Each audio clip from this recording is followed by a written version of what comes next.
தாய் சச்சரிதம் அத்தியாயம் 41 பார்ட் 2. அதாவது இன்றைக்கி என்ன தலைப்புன்னு பார்த்தீங்கன்னாக்கா, பாபாவுடைய அடியவருக்கு பகவத்கீதை படிக்கணும் ஆசையாம். ஆனால் படிக்கும் போதெல்லாம் அவருக்கு ஒரு தடை வந்துதான். அப்போ அந்த தடையை எப்படி பாபா நிவர்த்தி செஞ்சு அவரை படிக்க வச்சார் அப்படின்றது தான் இந்த அத்தியாயம் பார்ட் 2ல். இதை பார்க்குறதுனால நம்மளுடைய வாழ்க்கையில் நாம் சில புக்கு படிக்கணும்னு நினைப்போம். அப்போ நிறைய தடை வருதுல்ல, அதை இந்த வீடியோ மூலயமா நம்ம பாபா ஷேர் பண்ணுறாரு. வாங்க ஃப்ரெண்ட்ஸ், நம்ம வீடியோக்குள்ளே போகலாம். சாய்ராம். வாங்க ஃப்ரெண்ட்ஸ், இன்னியோட அத்தியாயத்துக்கு நம்ம போகலாம். அதாவது பார்த்தீங்கன்னாக்கா, இந்த அத்தியாயத்தில் பார்த்தீங்கன்னா தேவ்ன்ற ஒருத்தர் இருக்கார். ஸோ அவர் பார்த்தீங்கன்னா பகவத்கீதையை படிக்கணும்னு ரொம்ப ஆசைப்படுறாரு. ரொம்ப அது மேலே பற்று வைத்திருக்கிறாரு. அது மராத்தியில் மொழிபெயர்க்கப்பட்ட அந்த மகாபாரதத்தை படிக்கணும்னு நினைக்கிறாரு. அப்போ என்ன பண்ணுறாருன்னா, அவர் டெய்லி எடுத்து படிக்கிறாரு. அவரால் முடியல.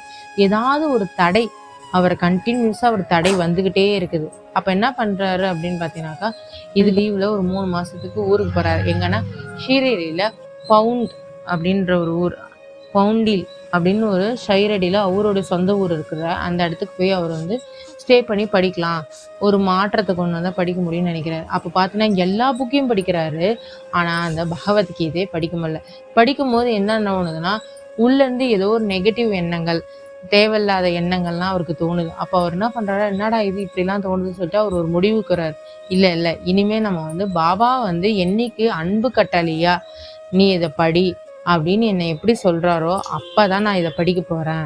அப்போ தான் எனக்கு இது படிக்க முடியும். இப்போ எனக்கு பாபாவுடைய ஆசீர்வாதம் இருந்தால் தான் படிக்க முடியும். அவர் சொன்னால் தான் நான் படிப்பேன்னு அவர் முடிவு எடுத்துடுறாரு. உடனே அதுக்கப்புறம் என்ன பண்ணுறாரு, ஷீரடிக்கு குடும்பத்தோட 1914 ஏப்ரல் மாதம் கிளம்பி போகிறாங்க. எல்லாரும் ஊருக்கு ஷீரடிக்கு போகிறாங்க, குடும்பத்தோட போகிறாங்க.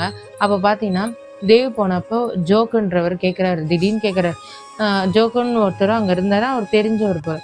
அப்போ அவர் கேட்குறாரு, இந்த மாதிரி நீங்கள் என்ன பகவத்கீதை படிக்கிறீங்களான்னு கேட்டோன்னே அவர் சொல்கிறாரு, எனக்கு படிக்கணும்னு ரொம்ப ஆசை, அது மேலே எனக்கு ரொம்ப பிரியம் ஜாஸ்தி. ஆனால் என்னமோ தெரியல, எனக்கு ஏதோ ஒரு தடுங்கல் வந்துக்கிட்டே இருக்குது. உடனே அவர் சொல்கிறார், பாபா என்னைக்கு அவர் என்னை படி அப்படின்னு அவர் சொல்கிறாரோ வாயை தந்து அப்போ தான் நான் அதை படிப்பேன் அப்படின்னு சொன்ன உடனே ஜோக் சொல்கிறார், அப்போனா வேணால் இது பண்ணுங்களாம், நீங்கள் போய் என்ன பண்ணுறீங்கன்னா பாபாவோடைய புக்கை கொடுங்க, நான் வேணால் பாபா கிட்ட ஆசீர்வாதம் வாங்கி நான் அதை உங்களுக்கு கொடுக்குறேன், நீங்கள் படிங்க அப்படின்னு சொல்கிறார். தேவ் சொல்கிறாரு, இல்லை எனக்கு அதெல்லாம் உடன்பாடு கிடையாது, பாபாவே நேரில் சொல்லணும், இது தெரியாதா பாபாவுக்கு நான் என்ன நினைக்கிறேன்றது அப்படின்னு அவர் ஃபீல் பண்ணுறாரு. சரின்னு சொல்லிட்டு அப்போ ஓகே ஜோக்குன்றவர் போயிடுறாரு. அப்போ என்ன பண்ணிடுறாரு, அந்த ஆர்த்திக்கு போகிறாங்க. அப்போ பாபா இவர் ₹1 கொடுக்குறாரு தட்சணையாக. உடனே பாபா கேட்குறாரு, இல்லை எனக்கு ₹20 கொடுனோடனே உடனே தேவ் சந்தோஷமாக கொடுக்குறாரு. வாங்கிட்டோடனே என்ன ஆகுதுன்னா, அங்கே ஒரு தெரிஞ்சவரை பார்க்குறாரு. அப்போ கேட்குறாரு, இந்த மாதிரி பாபாவை பற்றி உங்களுக்கு என்ன தெரியும்ன்ட்டு தேவ் கேட்குறாரு. அவரை பற்றிலாம் சொல்ல முடியுமான்னொடனே அவர் சொல்கிறாரு, நீங்கள் நாளைக்கு மதியானம் ஆர்த்தி முடிஞ்சோடனே என்னை பாருங்கள், அப்போ நம்ம பேசலாம் அப்படின்னு சொல்லிடுறாரு. சரி, எல்லாம் போயிடுறாங்க. அதுக்கப்புறம் திருப்பி வராரு தேவ். பாபா கேட்குறாரு, ₹20 தட்சணை கேட்குறாரு. திருப்பி சந்தோஷமாக அவர் கொடுக்குறாரு. உடனே என்ன வாங்கி வச்சுக்கிட்டு அதுக்கப்புறமேட்டா என்ன பண்ணுறாரு, இடமே இல்லை, ரொம்ப ரஷ் ஆகுதுன்னா அந்த மசூதியில் ஓரமாக போய் உட்கார்றாரு. அப்போ பாபா தேவை கூப்பிட்டு வா என் பக்கத்தில் உட்காருன்னு சொல்லி உட்கார வைக்கிறாரு. அமைதியாக உட்கார்ந்து இருக்கிறாரு.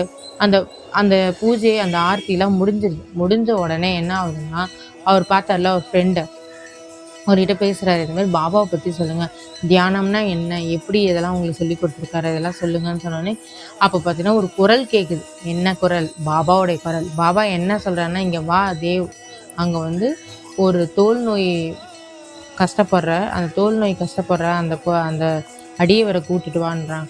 உடனே அவரை கூட்டிட்டு போய் நிற்கும் போது பாபா சொல்கிறாரு, நீ என்ன பேசிகிட்டு இருந்த அந்த பர்சன்கிட்ட, உனக்கு தெரிஞ்ச பர்சன்கிட்ட யார்கிட்டயோ பேசுனது, என்ன பேசுனதுன்னு கேட்கும்போது அப்போ அவர் சொல்கிறாரு, இல்லை உங்களை பற்றி தான் கேட்டுட்டு இருந்தேன், நீங்கள் இங்கே எப்படி ஏது என்னன்னு கேட்கும்போது உடனே அவர் ₹25 கொடு அப்படின்னு சொன்னோன்னே திருப்பி தேவ் ₹25 கொடுத்துட்றாரு. சந்தோஷமாக கொடுக்குறாரு. உடனே அதுக்கப்புறம் என்ன பண்ணுறாரு, பாபா வா உள்ளன்னு சொல்லி இட்டுட்டு போய் என்ன சொல்கிறாரு, நீ ஏன் என்னுடைய கந்தல் துணியை திருடின, நீ எதுக்கு என் கந்தல் துணியை திருடணுன்னு தேவ் சொல்கிறார். நான் இப்போ உங்கள் கந்தல் துணி திருடினேன், நான் திருடவே இல்லையே, எனக்கு தெரியாது அப்படின்னு சொன்னேன். நீ ஒரு கிழவனா இருக்கிற, வெள்ளை முடி இருக்கும்போது நீ திருடலாமா அப்படின்னு பாபா குதிர் கிளப்புறாரு. ஸோ இதுக்கப்புறம் என்ன நடந்தது அப்படின்றது அடுத்த அத்தியாயத்தில் நம்ம தெரிஞ்சுக்கலாம். ஸோ வெயிட் பண்ணுங்க ஃப்ரெண்ட்ஸ். ஸோ இதை தெரிஞ்சுக்கிறதுனால நம்மளுக்கு நிறைய விஷயங்கள் படிக்கணும்னு நினைப்போம். நமக்கு தடையாக இருக்குல்ல, பாபா எப்படி அவருக்கு அருள் கொடுத்தாருன்னு தெரிஞ்ச போது உங்களுக்கும் ஆட்டோமேட்டிக்காக அது புரியும். ஸோ எல்லாருக்கும் சாந்தி நிலவட்டும். ஓம் சாய்ராம், ஓம் சாய்ராம், ஓம் சாய்ராம்.